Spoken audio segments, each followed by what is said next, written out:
What's up, guys? Welcome back to a new series from my personal project on the topic of water crisis. Now, over almost 8 months of hard work and extensive research, I decided to make a YouTube video series that explained all of my knowledge of my topic. First off, my name is Jay, and I'm currently a grade 10 student here at Oak Ridge International School of Bangalore. It's my 7th year at an IB school. One of the main things here in IB school is that in grade 10, a student must do a personal project. Now, what is a personal project, you may be asking? Personal project is a middle years program that assesses the student's ATL skills and often results in a product or an outcome based on the student's interests. Now that we have an understanding as to what personal project is, we can get on with the video. Over the course of 5 fun and exciting episodes, we will go over the process of how I progressed through my project and the steps I took to come up with the point of writing my report. First off, let's talk about the topic. I wanted to choose a topic that was unique and that would benefit me in the future. That's when I came up with the topic of nanotechnology or nanoscience to come up with a water filter. Now keep in mind that I cannot actually make the actual water filter given the circumstances and um, the idea of nanotechnology still being under research and development. But what is nanotechnology though? Nanotechnology is a study of all the sciences combined: nanochemistry, nanophysics, nanometrology, nanobionics, etc. Nanomaterials can be engineered to possess new unique compositions and functionalities, which can provide new tools uh, and techniques.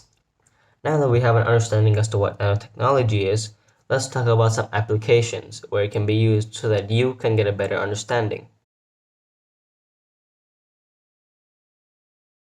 Now to show you just how small nanoparticles are, here's a demonstration. Let's take our hair. The naked eye could see the diameter, which is about 1/10 of a millimeter. And in nanometers, it would be 100,000 nanometers. To understand the size, we will scale it up to skyscraper proportions. Here, we have the Empire State Building. The height of the Empire State Building here would be the same of the diameter of our hair. A typical red blood cell could rise to about the 10th floor. Our bacteria could rise to about the 3rd floor. Now, as we get smaller, our protein molecule could be the height as a small dot, 1.5 feet, right there. And a nanometer on the Empire State Building could be less than 1/4 of an inch. This dot right here. Yeah, it's that small. Now that we have an understanding as to the size of a nanometer, this will help you understand when I'm talking about the membranes in the water filter in later videos. Nanotechnology can be used in various applications, for example, to treat diseases. It can also be used in medical areas, water purification, agriculture, construction materials, and etc. My topic focuses on water purification part.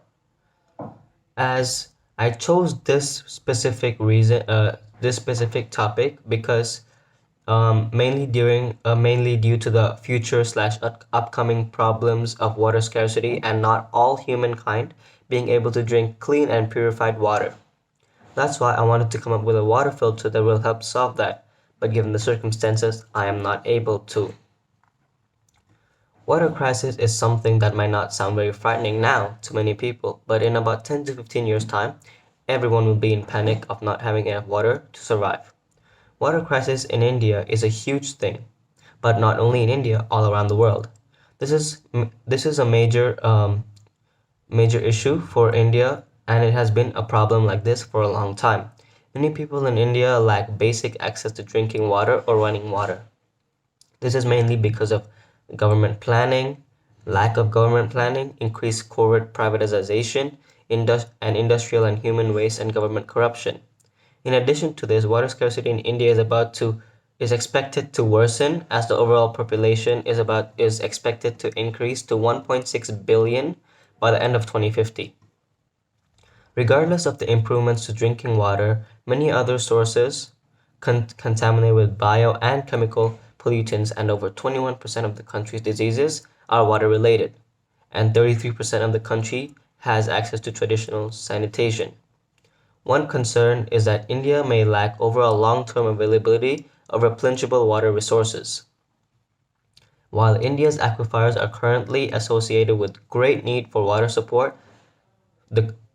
water to support the commodity, as with all countries with large agricultural output, excess water consumption for food production depletes over the water table.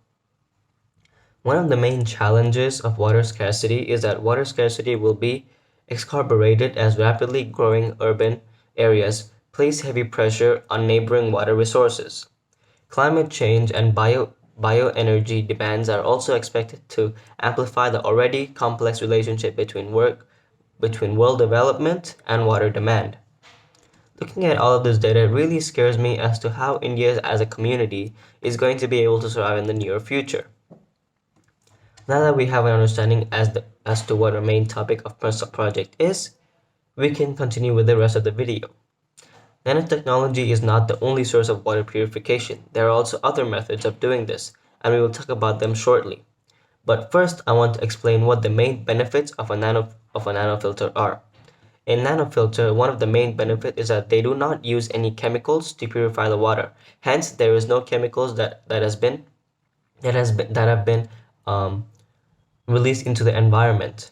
Since the filter's holes are so small and the particles and the size of nanometers are very small, about 1 nanometer to 100 nanometers,